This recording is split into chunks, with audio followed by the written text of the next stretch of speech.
안녕하십니까. 정치공장입니다. 법정에서 믿을 수 없는 일이 벌어졌습니다. 이진관 판사가 드디어 사형이라는 단어를 직접 꺼냈습니다. 윤석열과 그 하수인들 이제 진짜 끝났다는 신호입니다. 한덕수 내란 재판 증인으로 나온 이상민 전 행안부 장관, 답변하지 않겠다는 말을 무려 80번이나 반복하며 법정을 조롱했습니다. 심지어 증인 선서까지 거부하며 판사에게 그러세요 라고 비아냥거리기까지 했습니다. 오늘 정치공장은 헌정질서를 파괴한 내란범들이 법정에서 어떤 추악한 짓을 벌이고 있는지, 그리고 이진관 판사가 왜 사형을 언급하며 윤석열과 김용현에게 구인영장을 발부했는지 그 통쾌하고도 살벌한 현장을 낱낱이 고발하겠습니다. 이상민 전 장관 이미 한번 도망가서 과태료 500만 원 맞고 당재구인 대상이었습니다. 어렵게 법정에 나와서는 첫마디가 뭐였습니까? 선서하지 않겠다. 형사재판에서 증인이 선서를 거부한다? 이진관 판사 말대로 듣도 보도 못한 일입니다. 법원이 과태료 50만 원을 때리니까 뭐라고 했습니까? 그러세요? 이게 전직 장관 입에서 나올 소리입니까? 법과 국민을 얼마나 우습게 알면 판사 앞에서 비아냥거립니까? 특검이 묻습니다. 계엄 선포 시각, 문건 전달, 단전 단수 지시, 핵심 질문마다 앵무새처럼 답변 안 해요. 만 80번. 내 재판 가서 말하겠다면 쏙 빠져나갑니다. 그런데 진짜 웃긴 건 뭔지 아십니까? 자기 재판에서는 다른 내란 공범들 불러서 증언 듣게 해달라고 요구해놓고 남의 재판 와서는 나는 공범이라 말 못한다고 입을 닫습니다. 전형적인 내로남불, 지 살 길만 찾겠다는 아주 얍삽하고 비겁한 행태입니다. 이런 꼴을 보고 이진관 판사가 가만히 있었겠습니까? 바로 핵심을 찔렀습니다. 내란 중요임무 종사는 법정 최고형이 사형인 중대범죄다. 그리고 CCTV 보니까 당신이 그 가운데 있더라. 무슨 뜻입니까?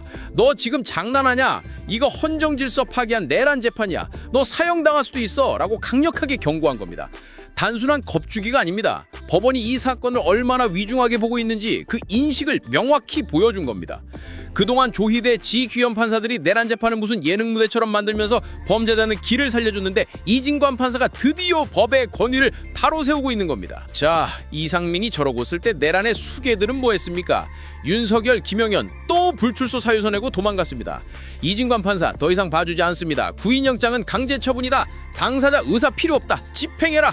끝났습니다. 바빠서 못 나간다? 이제 안 통합니다. 전직 대통령이고 뭐고 내란 혐의자는 그냥 범죄자일 뿐입니다. 강제로라도 끌어다가 법정에 앉혀놓겠다는 사법부의 강력한 의지입니다. 이들이 법정을 피하는 이유 뻔하죠. 자신들의 죄를 축소하고 이거 정치재판이야 라면 프레임 씌워서 빠져나가려는 수작입니다. 하지만 국민들은 다 보고 있습니다. 재판장에 나오지도 못하는 그 쫄보 같은 모습이 바로 유죄의 증거라는 걸요. 시청자 여러분, 법정에서 우리는 두 가지를 봤습니다. 하나는 헌법과 국민을 조롱하는 내란범들의 추악한 민낯이고, 다른 하나는 그들을 단죄하려는 이진관 판사의 서슬퍼른 칼날입니다. 이상민의 그러세요 라는 비아냥, 윤석열의 뻔뻔한 도망, 이것은 자기 방어권이 아니라 대한민국 헌법에 대한 도전입니다. 내란은 형식적으로 끝날지 몰라도 그들의 오만한 태도는 여전합니다. 이들을 확실하게 처벌하지 않으면 내란의 망령은 언제든지 되살아날 수 있습니다. 이진관 재판부의 결단을 지지합니다. 답변하지 않겠다는 말이 그들의 마지막 방어선이 아니라 사법정의의 출발점이 되도록 끝까지 지켜보고 심판해야 합니다. 진실의 힘을 믿습니다. 정치공장이었습니다. 감사합니다. 속보로 들어왔던 왜 지금 이상민이 재판 과정에서 형사재판인데도 그 정인 선서를 하지 않습니까? 거부를 해버렸을까? 이거 지금 이해가 됩니까? 사실 이해가 안 되는 부분이죠. 예. 왜냐하면 증인으로 출석을 했는데 증언을 거부한 게 아니라 선서를 거부한 거거든요. 네.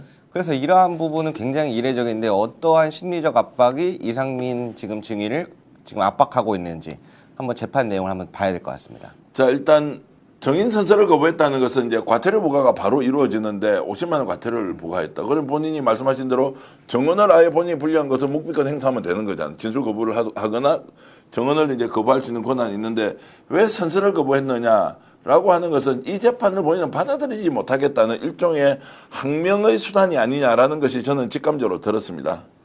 그 CCTV도 공개됐었잖아요. 네. 한덕수와 그리고 이상민이 웃는 모습을 바로 적나라하게 드러났었고, 그리고 이제 그 앞에 최상목 부총리 같은 경우에도 나와서 이제 증언을 할 때 계속 말이 엇갈리고 이진관 부장판사에게 지적을 받고 했던 것들을 이미 봤단 말이에요. 그리고 이제 검찰에서 어떤 질문을 할 건지 질문지도 대충 받아봤을 거고, 그렇기 때문에 이거 과태료를 고 이걸 증인은 말을 얻는 순간 자기에게 굉장히 불리해지겠다라는 것을 어떤 판단을 했기 때문에 차라리 과태료를 하고 욕을 먹는 게 낫겠다라고 판단한 것 같습니다. 그러니까 어떤 불리한 상황이 있으면 일단 현장에 있는 취재 기자 직접 전화 연결 좀 해보려고 하는데 강조 기자 전화 연결돼 있습니까? 네, 연결되었습니다. 자, 지금 오늘 재판 상황에서 아주 특이한 일이 벌어졌는데, 자, 형사 사건의 피의자가 이상민이 정원 선서를 거부했다. 요 상황부터 먼저 좀 설명을 해 주시죠. 네, 오늘 원래 증인이 나오게 되면 재판을 진행하기 전에 증인 선서를 하고 증언을 하게 됩니다. 근데 본인이 이제 형사상 불리한 내용이 나왔을 때는 중간중간에 증언을 거부할 수가 있습니다. 하지만 이상민 같은 경우에는 아예 선서 자체를 거부한 상황입니다. 자, 그래서 재판부가 바로 이제 대응을 했을 거 아닙니까? 왜 당신은 정인 선서를 하지 않느냐라고 했던 그 상황도 좀 설명을 부과해 주시죠. 네, 그래서 이진관 판사는 지금까지 재판을 진행해 오면서 증인이 선서를 거부한 거는 처음 본다라고 하면서 바로 50만 원 벌금을 부과했습니다. 현장에서 그렇게 부과를 해버렸습니까? 네, 현장에서 바로 부과를 진행을 했고 이상민 같은 경우에는 재판은 끝나고 이 부분에 대해서 이의 제기 신청을 하겠다라고 이야기하자 이진관 판사는 알아서 하시라라고 하면서 재판을 끝냈습니다. 자, 굉장히 이제 이진관 부장판사가 불쾌하거나 그리고 이렇게 이제 법정을 모독하는 경우가 있느냐라는 반응을 보였을 것 같은데, 자, 이렇게 이제 정인 선서를 거부하는 요 상황에서 주변 분위기는 어땠습니까? 특검 쪽이나 예를 들어서 지금 이상민 측 변호인단은 어땠습니까? 우선 특검 측 같은 경우에는 재판 지연의 의도가 있는 것이 아니냐. 왜 그러냐면 오늘 질문을 약 한 50항에서 80항 정도 했던 걸로 기억을 합니다. 그런데 모든 진술을 증언을 거부합니다. 제 재판에서 상세히 말씀드리겠습니다.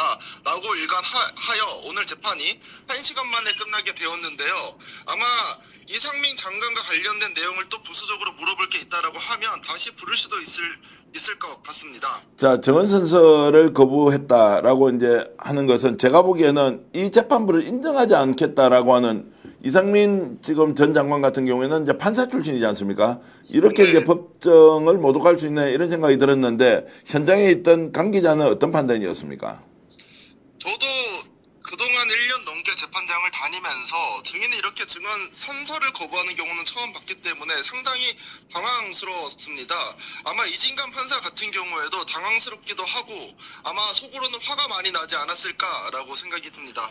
자, 이상민이 이제 논리는 이겁니다. 오늘 그 정인 선서를 거부한 것은 정인으로 출석했지만 본인과 지금 한덕수가 공범으로 재판을 받고 있는 상황이기 때문에 정언을 했을 경우에 양쪽 다 유리할 것이 없다. 그래서 자신을 보호하기 위해서 아예 정언 선서 자체를 하지 않는다. 정인 선서 자체를 하지 않는다. 이게 이제 논리였습니다. 근데 그 논리가 이해할 수가 없는 것이 이진관 판사가 이렇게 얘기를 했습니다.